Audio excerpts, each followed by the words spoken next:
Your call has been forwarded.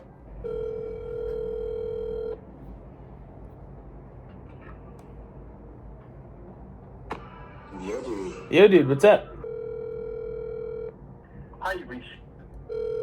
He'll definitely pick up. For sure.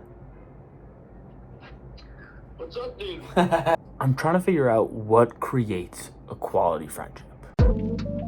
In order to do this, I've put together a list of very unscientific, totally made up by me, quality friendship indicators, or QFIs. We just tested the first one being availability. I called a bunch of friends that I consider to be quality friends. Some answered and some didn't. So if availability was a big indicator or had a great impact on the quality of a friendship, those that answered would be better friends or more quality friends than those that didn't. But that's not the case. So that tells me that availability probably isn't that big a contributor to a quality friendship. Other factors that just popped into my head were things like the amount of time you've known someone, your proximity to someone, that's like your location, how close you live to them, your common interests if they align, your core values if they align, support if a person is there to support you when you need them, and then time and extremes. Time and extremes being like, has that person been there with you for really, really good times and also really, really bad time? That's time and extremes. We can test these as well. If time known was an important factor, then the people you've known the longest would be your most quality friends. That's not the case for me. I also have friends that live in the same town as I do and also across the country from where I live. They're both quality friends, so proximity or physical location probably isn't that big of an indicator as well. To me, it seems like common interests are the things that start friendships, but I have a lot of friends that like really, really different things and they're all quality. So I don't think that's as important when it comes to developing friendships past that initial phase. So why does it matter? Well, back in Psych 101, our professor asked us what we thought was the biggest contributor to a person's lifespan, or how long they lived. And people are, well, maybe it's exercising every day, maybe it's eating healthy. It turns out that the thing that contributes the most to a person's longevity is their closest quality friendships or relationships. It's more important that a person has a few quality relationships than if they smoke cigarettes every day, than if they're obese, than if they are a substance abuser, anything like that. All of those things will have an impact on longevity. But the thing that has the most impact is someone's closest, most quality friendships. And if they're absent, or if they're unhealthy, or they're not quality, a person is at a higher risk of mortality than all of those other factors. I thought it was fascinating. So today, we're going to talk about some studies that show what actually creates a quality friendship, and ideally that way you can go out into the world and test your current friendships and build the ones that you really like and that have an option to become quality or make them more quality, but also so that you can kind of take a look at the people that you're around right now and think, are these the people that are going to keep me alive for a long time? Because it genuinely is a matter of life and death, and that's me being a little clickbaity, but still, that's what the data says. So let's get into that data. So let's start by fact-checking my psych teacher. Here we have a graph from one of the studies we're going over today. It shows along the y-axis a bunch of different factors that could potentially impact someone's longevity. And along the y-axis, we see the degree to which they impact. So something that has a value of 0 has no impact on your lifespan, and something that has a higher degree has a bigger impact.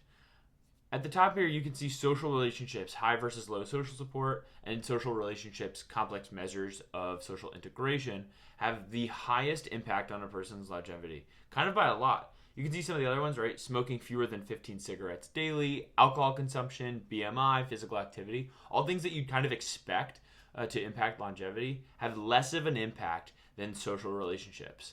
So why is this? Well, there's data to show that positive social relationships can have impacts on the immune system, the endocrine system, which is like your hormones, your cardiovascular system, and more. Those are biological systems, in part by alleviating stress through just social support. It feels good to have someone that's there to back you up, and that feeling good, it can actually have biological benefits. Emotional support also creates a psychological well-being, which promotes healthy behavior physically and mentally. So it might not be that the social support itself or the quality relationship itself is the thing that's making you better, not like a medication or anything like that. It might be that having quality friendships and quality relationships help you engage in healthier activities over time that just boost your health in general. So it might not be a direct link. The social relationship might just be the catalyst kind of at the top of the tree that then stems into better relationships, better habits, better support, better psychology, better mental health, all of these things that would just contribute kind of as a whole. It just has this big downstream effect of better health, which probably is what it contributes to the longer lifespan or the longevity. The study even says that social integration, which is like being part of a community, is more beneficial towards lifespan than just social support alone. It even goes as far as to say that a community-based intervention might be more beneficial for someone than hiring a stranger or outside personnel, like a therapist, for example, to help out. Now, I'm not in a position to advocate for or against therapy for anyone because I'm not a doctor and I'm not your doctor, and so this is not medical advice at all. But it is interesting that there is data that shows that just a community support can be as helpful or even more helpful than therapy. The double-edged sword here is that relationships, as much as they can help a person if they're quality, can also hurt someone if they're poor, right? That community-based intervention doesn't work if the community doesn't exist or if it's unhealthy. Also, poor social relationships actually have a negative impact on lifespan. All this to say that building quality relationships, choosing the right people, investing in them and investing in yourself just is important. That's all they're saying. It's important. We started this thing with my very unscientific, very off the top of the head QFIs, right? And immediately a lot of those were eliminated just from experience. But these studies kind of bring some other things into consideration that I hadn't thought of, and they also corroborate a few of the things that I had thought of. The first being support, right? Support is just important. There is a piece, though, that I think I was missing, and that's reliability. Someone is not supportive if they are not reliable. Now, one of the studies talks about community, and communities are groups of people that do things together. So that kind of supports my core values, right? You need people that have the same core values of you if you want to do things with them. But it also kind of proved me wrong when I said common interests weren't important. If you're a part of a community, you're doing things. And so I think common interests actually is important, or more important than I had originally given it credit for. So I was wrong about that. This brings me to something that I feel I missed, which is that quality friendships encourage action. Quality friends encourage action, the way that communities are built on action. I still think time and extremes is important, but I think in this context, after reading these studies, it's really the evidence of reliability more than anything. If I have needed you in the past and you have been there for me, I now have evidence that you will be there for me again. So after reading the research and getting some data, our new QFIs are common interests, core values, support, and especially reliable support, time and extremes, which is just evidence of that reliability, a community feel, and encouraging action. Now, the thing that ties all of this together actually comes from Tony Robbins. He says you have to take 100% responsibility for every relationship that you're in. What that means is try taking these QFIs, these quality friendship indicators, and giving them out, right? Take responsibility for your relationships. If they're quality relationships or have the potential to become quality relationships, then you will feel them reciprocated as well. And if you don't, then it might be time to meet some new people, right? The reason I'm so interested in this and the reason I'm kind of passionate about it is because I spent a lot of time looking for friends, hanging out with people that didn't like me and that I didn't like simply because I thought it was cool or that I was supposed to be doing it.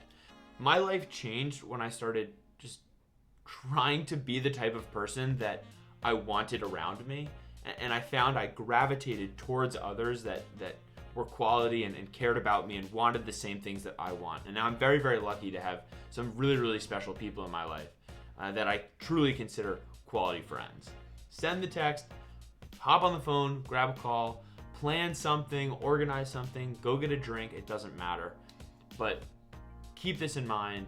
Hopefully you find some really, really great people out there that connect with you and want the best for you and encourage action and support you in all of these things. Everyone deserves that, and apparently it's really, really important for your health. Good luck. If you have questions, go to the website, fill out the form. We'll create some stuff just for you. And see you next time.